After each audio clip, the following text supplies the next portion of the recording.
हम प्रभु परमेश्वर को धन्यवाद देंगे आज की सुबह के लिए, सुंदर दिन के लिए जो परमेश्वर हमें दिया है, कि आज के दिन में हम परमेश्वर की महिमा कर सकें और उसके नाम को धन्य कह सकें। प्रियो, मैं आप सभी का स्वागत और वेलकम करता हूं आज के इस डिवोशन में, जिस डिवोशन को हम सुन रहे हैं, देख रहे हैं। प्रभु आपको बहुत आशीष दे और आपको दिल की गहराई से धन्यवाद भी देना चाहता हूं लिविंग क्रिश्चियन मूवमेंट फेलोशिप की ओर से। जयपुर शहर में हम लोग सेवा कर रहे हैं और आपके सहयोग के लिए, प्रार्थनाओं के लिए, और जिस चैनल को आप सब्सक्राइब कर रहे हैं, शेयर कर रहे हैं, लाइक कर रहे हैं, कमेंट्स दे रहे हैं, इन सब के लिए मैं तहे दिल से आप सभी का शुक्रगुजार हूं, धन्यवादित हूं और दिल की गहराई से आप सबको धन्यवाद देना चाहता हूं। आज के दिन की शुरुआत परमेश्वर के इस वचन के साथ, रोमियो उसका 8 अध्याय और उसके 21 पद को आपके सामने पढ़ूंगा कि सृष्टि भी आप ही विनाश के दास्तव से छुटकारा पाकर परमेश्वर की संतानों की महिमा की स्वतंत्रता प्राप्त करेगी। 22 पद, क्योंकि हम जानते हैं कि सृष्टि अब तक मिलकर कर्राती और पीड़ाओं में पड़ती तड़पती है, और केवल वही नहीं पर हम भी जिनके पास आत्मा का फल है आप ही अपने आप में कर्राते हैं और लेपालक होने का कि अर्थात उसकी देह के छुटकारे की बाट जोते हैं। परमेश्वर अपने इस सुंदर वचन के पढ़े और सुने जाने पर आशीष दे, आमीन। दुआ करेंगे। प्रियो, हमारे जीवते और सच्चे विश्वास के योग्य परमेश्वर, हम हृदय की गहराई से आपको धन्यवाद देते हैं। हमारा हृदय आपके प्रति धन्यवाद से भरा है। प्रभु जी, आपने इस पूरे सप्ताह भर हमारी रक्षा की, एक एक दिन आप हमारे संभालते रहे, एक एक दिन आपने हमें हमारी अगुवाई की। हम इसके लिए परमेश्वर आपको धन्यवाद देते हैं, हम आपकी तारीफ करते हैं, हम आपकी प्रशंसा करते हैं और आपके नाम को सराहते हैं प्रभु जी, क्योंकि आप आदर, महिमा और स्तुति के योग्य परमेश्वर हैं। धन्यवाद देते हैं, आपका दया का हाथ हम सब पर रहता है। हर परेशानी में, कठिनाई में, दुख में, मुसीबत में आप हमारे साथ रहते हैं। आपका वचन हमें ढाढ़स देता है। संकट में आप अति सहज से मिलने वाले हमारे पराक्रमी परमेश्वर हैं। आप हम पर दया करते हैं, आप हमें अपने हाथों में रखते हैं ताकि हम आपकी महिमा को देख पाएं और पिता परमेश्वर आपकी सामर्थ्य को देख पाएं। बड़े आदर के साथ हमारे प्रदेश राजस्थान को आपके हाथों में सौंपते हैं। यहाँ की सारी परिस्थिति को आप जानते हैं, अपनी महिमा को प्रकट होने दे और सब कुछ के द्वारा प्रभु केवल आपका नाम ऊंचा किया जाए। प्रदेश के मुख्यमंत्री अशोक गहलोत जी को आपके हाथों में सौंपते हैं। आप दया कर, अनुग्रह कर अपने हाथों में रखें, जो आपकी योजना पूरी की जाए। हम चाहते पिता परमेश्वर सारी बातों के द्वारा आदर, महिमा आपको मिल सके और आप ही का नाम ऊंचा किया जाए। हम बड़े आदर के साथ, दीनता, नम्रता के साथ परमेश्वर हमारे देश को, देश के प्रधानमंत्री को, राष्ट्रपति जी को आपके हाथ में सौंपते हैं। आप उनको वही अच्छी सद्बुद्धि दे, इस देश का संचालन करने में आप मदद करें ताकि सब कुछ के द्वारा आप ही के नाम को महिमा मिले और जो आपकी इच्छा है प्रभु जो पूरी की जाए। हम बड़े आदर के साथ, दीनता, नम्रता के साथ हमारे सारे भाई बहनों को आपके हाथों में सौंपते हैं। हम सब की आप अगुवाई करें, हम सब की आप मदद करें, हम सबको अपने हाथों में ले। हमारे भाई अनिल सिंह के लिए हम प्रार्थना करते हैं, उनको संभाले प्रभु जी और पूरी चंगाई दे ताकि स्वस्थ होकर आपकी महिमा करें और आपके नाम को धन्य कह सकें। सारी महिमा, आदर, गौरव प्रभु जी आपको देते हुए इस प्रार्थना को अपने प्रभु, अपने धारकर्ता यीशु मसीह के नाम से मांगते हैं, आमीन।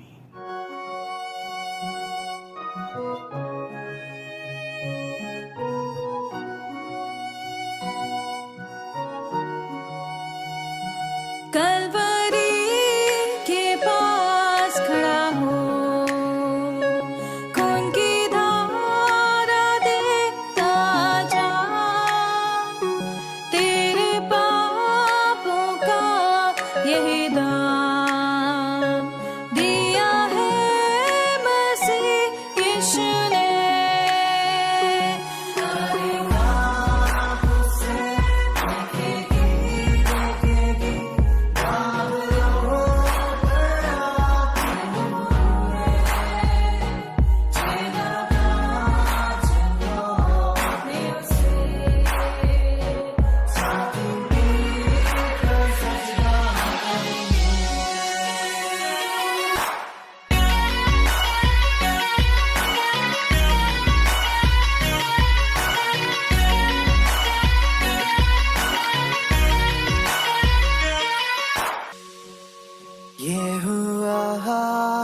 तेरे लिए। तूने भी उसे छेड़ा था, फिर भी प्यार से वो बुलाता। जाता क्यों नहीं तू उसके पास, फिर भी प्यार से वो बुलाता। जाता क्यों नहीं तू उसके पास।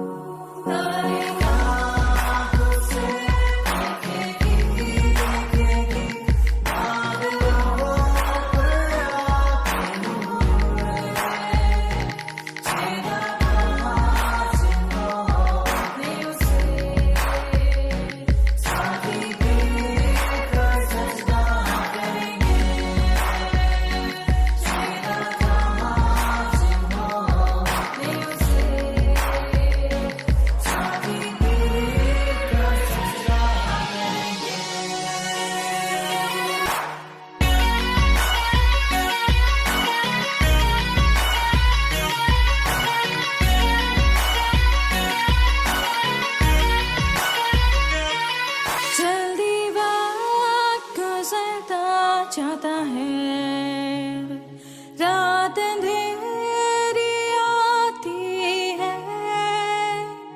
तौबा कर दरवाजा होगा बंद, कुछ ना होगा फिर पछताने से। तौबा कर दरवाजा होगा बंद, कुछ ना होगा फिर पछताने से।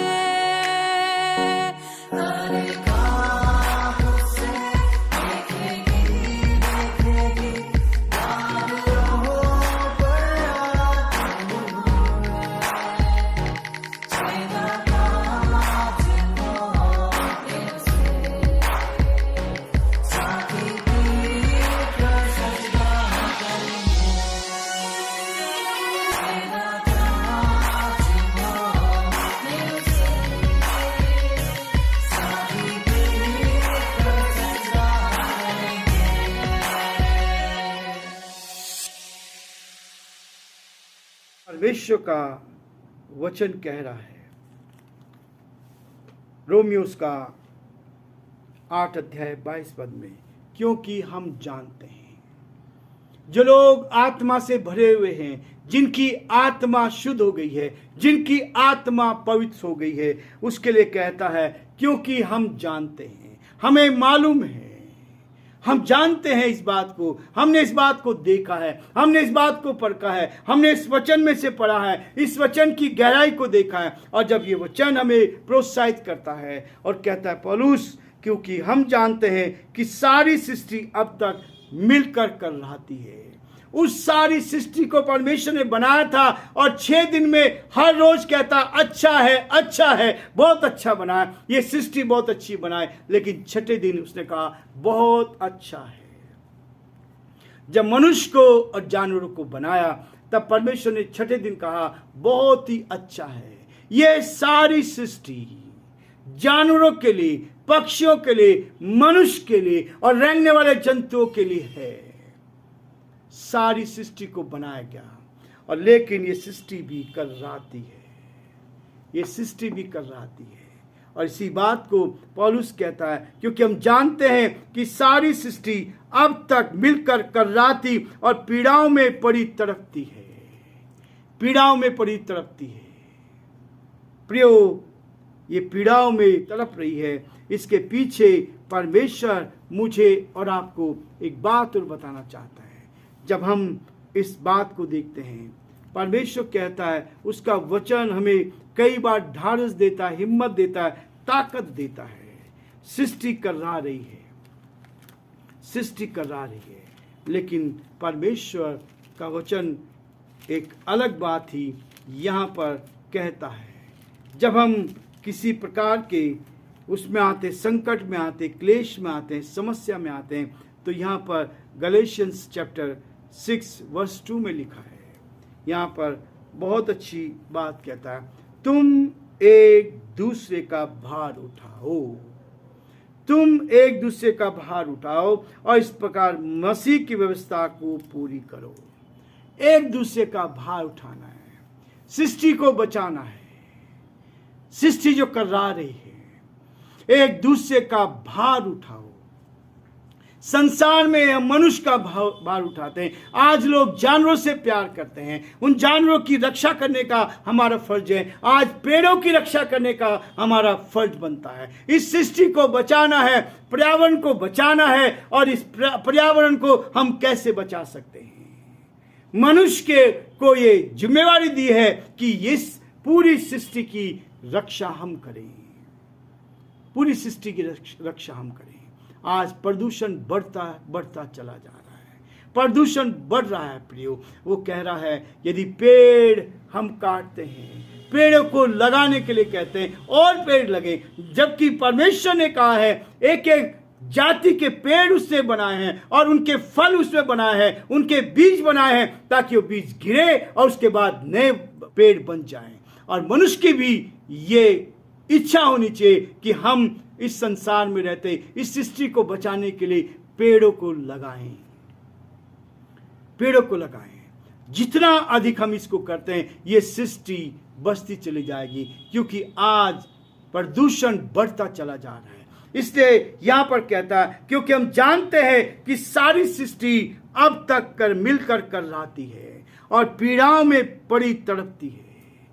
और यहां पर पौलुस गलेशियंस चैप्टर 6 और वर्स 2 में लिखा है तुम एक दूसरे का भार उठाओ, मनुष्य का भी और सृष्टि का भी। इस सृष्टि का आनंद हम ले रहे हैं, ये ऑक्सीजन हमें मिल रही है, ये ऑक्सीजन फ्री में परमेश्वर दे रहा है, ये सूर्य की रोशनी फ्री में हमें दे रहा है, ये पृथ्वी हमारे लिए अनाज उत्पन्न करती है और इसको खाकर आज हम जिंदा हैं।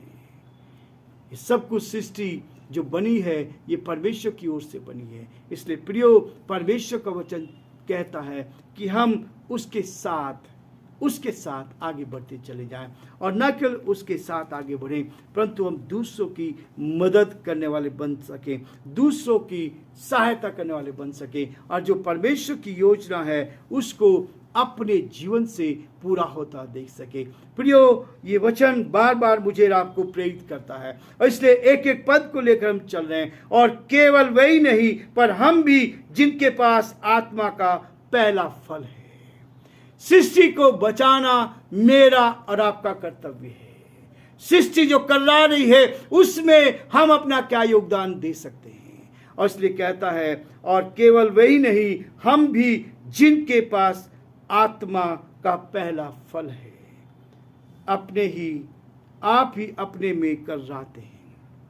हमारा जीवन भी जो परमेश्वर ने हमें दिया है, उसके बाद कहता है और लेपालक होने की अर्थात अपनी देह के छुटकारे की बाट जो रहे हैं। जब यीशु मसीह आएगा इस देह से हमारा छुटकारा होगा, ये आत्मा इसमें से निकलकर प्रभु के साथ जाएगी और हम प्रभु के साथ बादलों पर उसके साथ संगति करेंगे।